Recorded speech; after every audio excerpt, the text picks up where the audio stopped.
Lola at lolo ng Panginoong Jesus, hilingin natin na basbasan sila ng Panginoon. Amang mapagmahal, basbasan mo ang iyong mga lingkod na pinagkalooban mo ng mga buhay. Itulot mo na lagi nilang madama na ikaw ay kanilang kapihin upang sa kanilang pag-aalaala sa mga nakaraang pagkukulang, makatapos sila ng kapanatagan sa iyong awa. At sa kanilang pagharap sa kinabukasan, manatiling matibay ang kanilang pag-asa at pagtitiwala sa iyong pagkakandihin. Ang mga mawain, hindi mo pinababayaan ang mga tapat sa iyo at patuloy mong pinakalinga ang mga anak mo hanggang sa kanilang katandaan. Ipinagkakatiwala namin sa iyo ang mga kapatid namin ito na yayamang pinagkalooban mo sila ng mahaba at kasiyasiyang buhay. Marating nawa nila ang pagganapan ito sa iyong piling sa pamamagitan ng Yesu Cristo kasama ng Espiritu Santo magpasawala. Amen.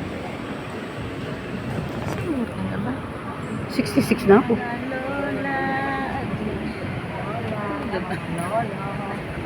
Bakit? Ano akala mo? Tanda ko sa'yo. Ah. Ito pa din.